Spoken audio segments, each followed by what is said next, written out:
La voz de los protagonistas. Contacto telefónico. Luis Alberto, ¿cómo estás? Bienvenido, buenos días, qué gusto saludarte, académico titular de Diálogos con la Historia. Le hemos pedido su presencia acá en los micrófonos de Contextos para escucharlo sobre la marcha contra Andrés Manuel López Obrador.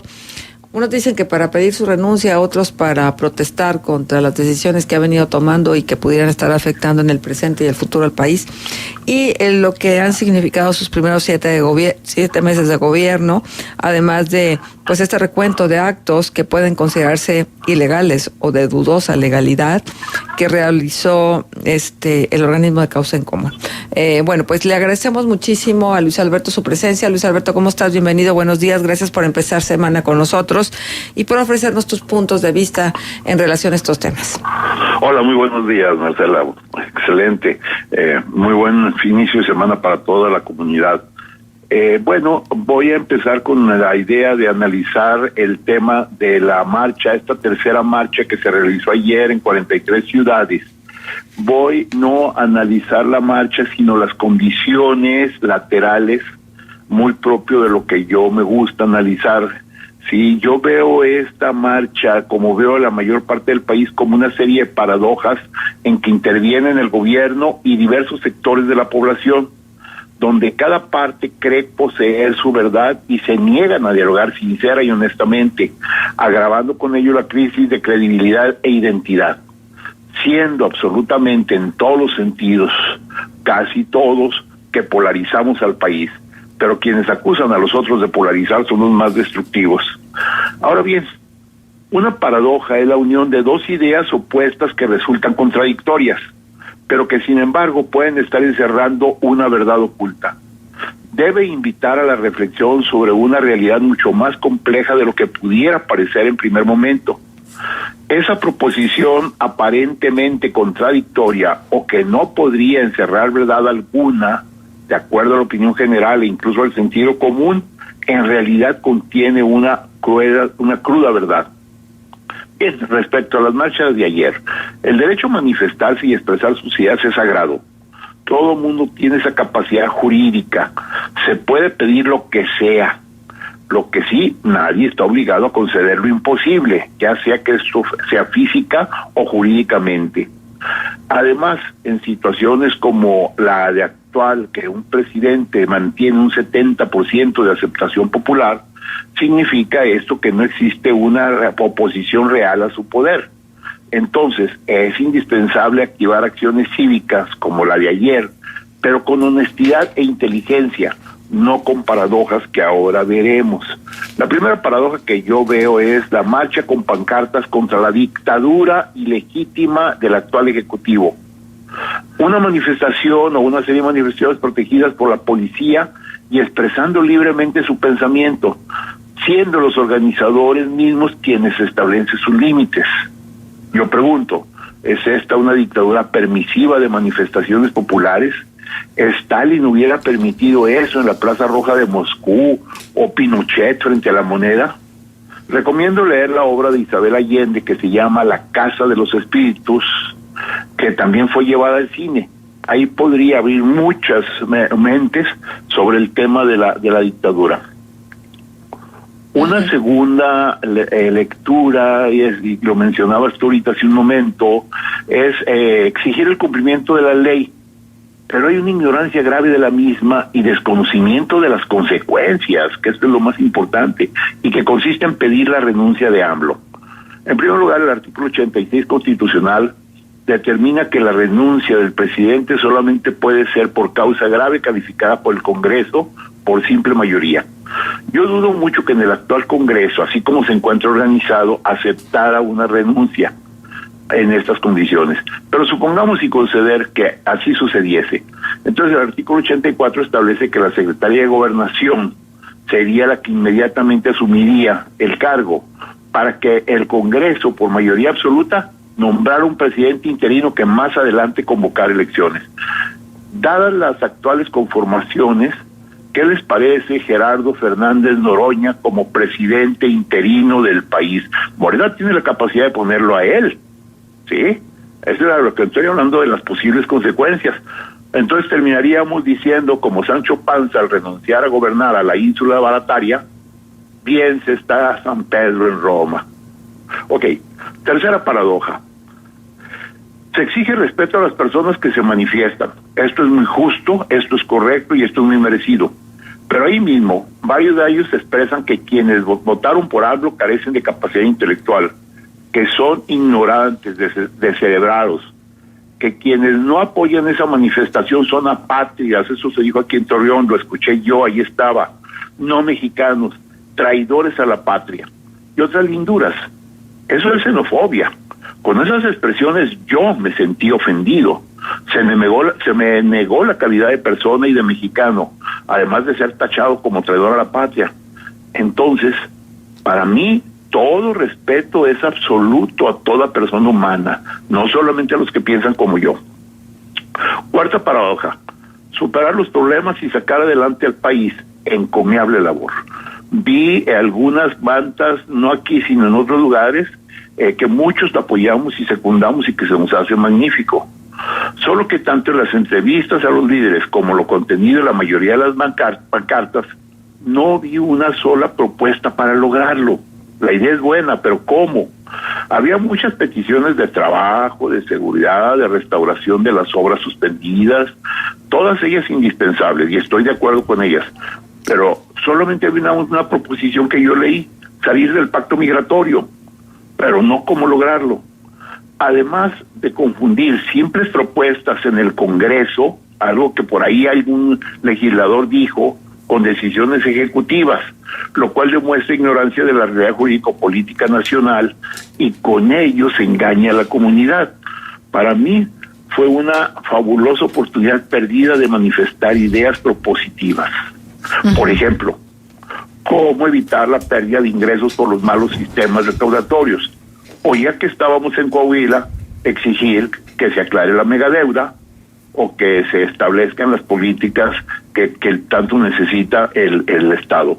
En pocas palabras, yo pienso que una marcha de estas debería tener menos nos y muchos más sí.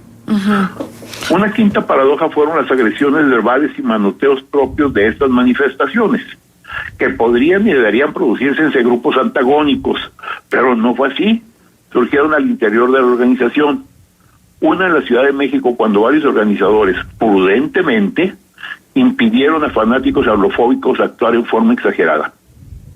Pero la más problemática y la que ha dado la vuelta a todo México y a lo mejor al mundo sucedió en León, donde los organizadores, actuando con cordura, pidieron al expresidente Vicente Fox se retirara de la protesta que él mismo había organizado, negándose groseramente, al grado de que amenazó a las gentes. Y estos dijeron: no se iniciará la marcha hasta que se retire. Esto provocó que su acompañante gritara a los organizadores que estaban a favor de AMLO, hazme favor. O sea, que los organizadores de la marcha eran López Obradoristas, tirándoles incluso algunos manotazos. Ante ello, sensatamente, los organizadores lo dejaron participar. Pero en el camino, muchos simpatizantes de la protesta, o sea, gente que estaba a favor de la marcha, le reclamaron airadamente a Fox. Entonces también eso crea conflictos y genera problemas. Voy a poner como ejemplo de las diferentes, ya saliendo un poquito de la marcha, pero entrando al tema, un ejemplo de enojo furibundo en algunos sectores que incluso provocaron la marcha, de un tema que sí conozco bien, ética y jurídicamente hablando. La paradoja de la justicia y la ley, que tú escuchaste en abril, cuando López Obrador expresó: si hay que optar entre la ley y la justicia, no lo piensen mucho, decidan en favor de la justicia. Esto trajo una crítica feroz, directo a la yugular. Hubo quienes quisieron ver esto como un llamado a hacerse justicia por su propia mano. Esto es una falacia llamada pendiente resbaladiza, ya que implica que todo acto similar debe juzgarse bajo esa interpretación y no hay otro camino. Y estas son las paradojas que a mí me gusta mucho analizar. Ojalá y hubiera habido filósofos morales mexicanos que, sin temor a ser acusados de unlover, opinaran sobre este tema que lleva ya milenios atrás discutiéndose y que ahora arrogantemente se condena sin reflexionarlo. Yo estoy seguro que AMLO no supo lo que decía. Lo escuchó por ahí, le gustó y lo repitió socarronamente. Pero la pregunta es, ¿la sentencia esa es falsa? Bueno, voy para allá. Para Aristóteles, la justicia es la virtud suprema y todas las virtudes están encaminadas a lograr la felicidad del ser humano. Lo dice claramente en su Ética a Nicómaco. Por lo tanto, es la justicia la que lleva a la felicidad. Más aún, si existe conflicto alguno entre leyes y justicia, es porque las leyes son injustas. Entonces deben ser derogadas y crearse leyes justas. Pero bueno, ese es un tema filosófico que no, a lo mejor no todo el mundo maneja con facilidad, entonces amplío mi análisis. Para los judíos, el sábado es el día consagrado al Señor y no se puede trabajar ni hacer nada. Aunque alguna persona necesite que la socorran o la ayuda, no se hace, según la milenaria ley mosaica. Todo el mundo lo sabe. Sin embargo, según Marcos, Jesucristo dijo, el sábado se hizo para el hombre y no el hombre para el sábado. Y curó en sábado. En pocas palabras, prefirió al hombre y a la justicia sobre la ley. San Agustín insiste en que se debe obrar por amor a la justicia y no a las leyes que solo saben castigar. Históricamente, la humanidad hemos conocido cientos de leyes totalmente injustas y que generaciones de seres humanos han alcanzado movimientos armados para derogarlas, aún a costa de su sangre. México ha habido varias revoluciones al respecto, ¿sí? Entonces, ahí es donde yo invito a que antes de criticar, antes de atacar, reflexionemos. Para cambiar el país, algo que muchos queremos, debemos empezar por buscar la verdad, acercarnos lo más posible a ella, no basarnos en mentiras y degradaciones, porque por ahí vamos a seguir exactamente donde estamos. Para concluir, la más terrible paradoja, la de la democracia a la mexicana. Hemos escuchado, hemos discutido y hemos hablado muchas veces que el triunfo de la democracia es que vaya mucha gente a votar y gobierne quien más votos obtenga. Precisamente la situación que vivimos hace un año y por la cual luchamos muchas décadas. Pero ahora, para muchas personas enemigas del actual régimen, esos votos valen menos porque fueron muchos de gentes que lo hicieron sin pensar. Luego vino la queja de las elecciones de hace un mes. Hubo poca participación en ellas y ahora hablamos de que estas carecen de legitimidad. Y entonces mi pregunta es, ¿a qué estamos jugando en México? Claro. Muy interesante todo lo que nos planteas, Luis Alberto, pero tengo algunas preguntas para ti. Sí, con mucho gusto. Independientemente de esta reflexión filosófica, ética que tú pudieras estar haciéndonos y compartiendo. A ver, es el ciudadano a quien le corresponde decir qué hacer. ¿Realmente así funciona la democracia? Porque vamos, creo que lo que vimos en algún acto público aquí donde le pregunta a una cantidad de gente sobre un tema y entonces la gente le dice algo al presidente y alza la mano para estar en sintonía todos sobre una decisión. Eso es lo que necesita México, por una parte. Y por otra parte, seguridad, corrupción y crecimiento económico fueron las principales banderas del entonces candidato que un día como hoy, hace un año, resultó electo. El presidente ha reconocido que no hemos avanzado en los números de seguridad. Habrá que ver, él ofreció que el día de hoy estaría hablando sobre la economía del país. Pasaron 6 meses, ¿no?, de su gobierno. ¿Cuánto es el tiempo pertinente como para que haya cambios importantes? Por otra parte, Fox no organizó la marcha en León. Fox convocó a la marcha, que es muy diferente, porque el gran problema de este tipo de contingentes es que no hay realmente quien organice, quien administre, quien direccione estas voluntades, sino que al calor tal vez de un momento se hace la convocatoria y hoy gracias a las redes sociales pues se difunde y entonces se tiene algún tipo de respuesta a la convocatoria. Entonces, si tú estás viendo que las decisiones que se están tomando no están acordes a lo que tú hubieras esperado o a lo que tú desearas, ¿hay algún problema en la manifestación? A ver, vamos por partes, porque me hiciste varias preguntas. La primera fue que si el ciudadano le corresponde. ojalá y pudiera corresponderle al ciudadano tomar esas decisiones. La democracia nace en una Atenas, una democracia participativa, donde el ciudadano precisamente propone. Hoy en día, dadas las condiciones actuales de la población, etcétera, etcétera, ya no es posible eso. Sin embargo, sí se han hecho algún tipo de experiencias cuando se realizan diferentes foros para escuchar a la comunidad, para escuchar a los líderes sociales, líderes económicos, etcétera, qué hacer ante tal situación. Desde luego que lo que AMLO ha hecho, por ejemplo, te refieres concretamente a lo del Metrobús, pues un populismo muy al estilo de él, simplemente resolvió las cosas por riñones y no por cerebro, ¿sí? No usó el cerebro, ¿sí? Simplemente podía haber quedado bien diciendo que vamos a hacer un estudio, vamos a hacer una comisión, etcétera, etcétera. Desde luego que no es por ahí, ¿sí? Eso es muy criticable. Ahora, ¿qué pasaría, por ejemplo, para tomar decisiones en cosas muy serias? Yo sí convocaría a la comunidad, yo sí invitaría, porque incluso hasta parece, ahora sí paradójico, que aquellos años de Luis Echeverría y López Portillo se hacían reuniones nacionales para llegar a crear los famosos planes nacional de desarrollo, que ya sabíamos que estaban organizados por el gobierno, pero de alguna manera se fingía como que la comunidad participaba.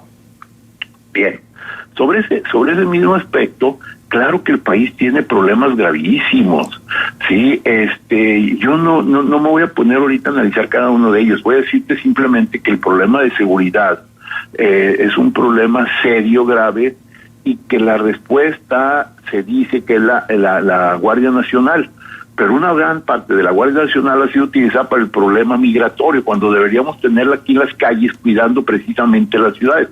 Yo estoy totalmente en contra de ese uso de la Guardia Nacional para cuidar migrantes, así tal cual, ¿no? Uh-huh. Sobre la cuestión económica, yo preferiría no opinar demasiado, porque ese es un tema que va a ser muy discutido por los especialistas.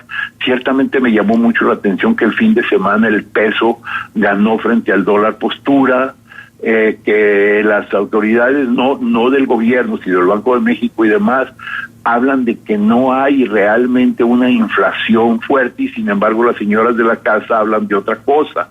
Esta es una historia eterna que hemos vivido por muchos años. El gobierno dice que no hay inflación, la señora que va al mercado dice que sí. Así es de que yo le creo más a la señora del mercado, así que va al mercado. ¿Sí? Luis Alberto, te voy a interrumpir un poquito porque ya el tiempo nos gana, claro, para que termines de redondear la idea. Ok. No, mira, nada más, por ejemplo, en cuanto a violaciones de las leyes, sí me interesa mucho ese tema que me preguntabas. Ahí no hay paradojas. Ahí hay una lógica y hay una formalidad jurídica. Bien. Para hablar de violaciones a las leyes deben citarse casos precisos y concretos. Se deben tipificar, dice la ley muy clara. Esas acciones ilegales deben basarse... Ya nos ganó el tiempo, Luis Alberto, perdóname, pero tendremos oportunidad en otro momento de extendernos. Te agradecemos tu presencia con nosotros aquí en Contextos y tus reflexiones. Hasta pronto. Hasta pronto.